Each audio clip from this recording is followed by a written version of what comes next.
suite, nous allons à Bastia, puisque nous allons y retrouver en duplex Tommy Lawson, directeur artistique du festival Zone Libre. Bonjour Tommy Lawson. Bonjour. Et merci d'avoir accepté cette invitation. Le festival Zone Libre présente des œuvres de musique électronique, électroacoustique, des musiques improvisées, de la poésie sonore, des performances et des installations. Un festival qui débutera donc demain à Bastia et se poursuivra jusqu'au 5 février. Alors Tommy Lawson, est-ce que vous pourriez nous présenter ce rendez-vous culturel ? Alors, c'est comme vous venez de le présenter, les différentes déclinaisons de ce que propose le festival des arts sonores Zone Libre, qui est en à sa 5e édition. Donc, nous sommes juste à la veille du démarrage.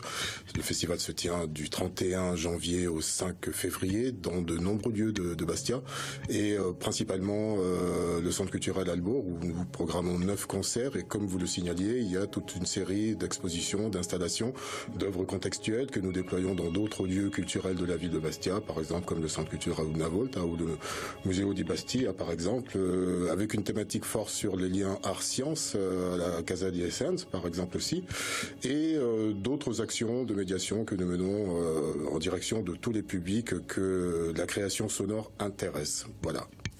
Est-ce que Tommy Lawson, on peut dire que la pluralité est le maître mot de cette manifestation ambitieuse ?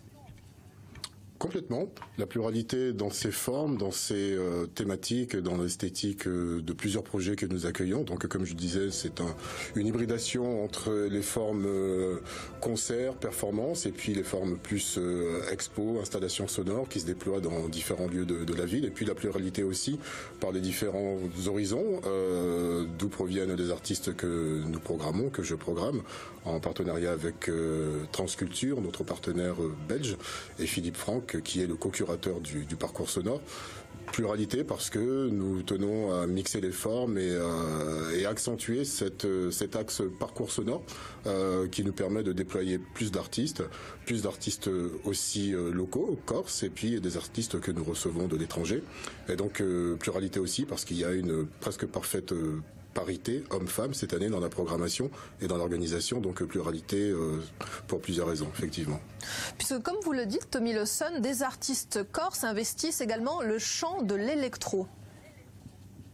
Alors, je dirais pas tout à fait électro, parce que l'électro serait une forme musicale qui serait réduite à une forme que le grand public connaît. Là, je parlerai plus de création électronique, électroacoustique, parce que nous travaillons avec des médiums et des instruments un petit peu différents, et que, in fine, le but n'est pas forcément la veine électro-festive pour danser, mais quand bien même, il y a certains artistes qui déploient cette couleur électro dans leur travail, notamment une jeune artiste bastiaise, comme E.T. par exemple, qui sera programmé le même soir qu'un duo d'Ajaxiennes qui présenteront cette forme émergente de la création insulaire, donc avec des sonorités électro pour ce soir-là. Oui, oui. Et enfin, Tommy Lawson, vous êtes donc le directeur artistique de ce festival. Est-ce que vous pourriez évoquer pour nous le programme et quelques temps forts, même s'il n'y a que des temps forts dans votre festival, voilà les temps forts de ce rendez-vous qui débutera demain et se poursuivra jusqu'au 5 février à Bastia? Alors, comme vous le soulignez, le festival en lui-même est déjà un temps fort dans la saison culturelle bastiaise, et donc il s'inscrit de nouveau cette année, presque en début de saison, en ces débuts d'année. Les temps forts, alors le festival s'inscrit du 31 janvier, donc démarrage demain, nous sommes dans la toute dernière journée de préparation, jusqu'au 5 février dans différents lieux, 9 concerts au centre culturel Albourg, et puis des installations dans différents lieux culturels que j'ai déjà cités. Et les temps forts au niveau concert, je pourrais citer par exemple la soirée du 3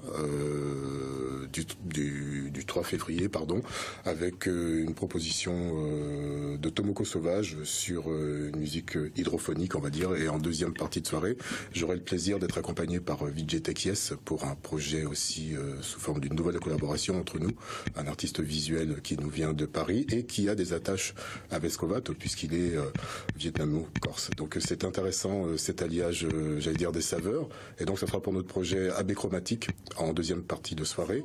Je conseillerais également la soirée du 4 pour la clôture à l'Albor ou avec la pièce de Pierre Savali qui s'appelle Le Soleil en maison 5 et qui s'inscrit sur des textes de Stefano Cesari. Voilà. Merci beaucoup Tommy Lawson d'avoir été avec nous en direct dans l'émission Aude pour évoquer ce festival qui débutera donc demain à Bastia et se poursuivra jusqu'au 5 février. Merci beaucoup.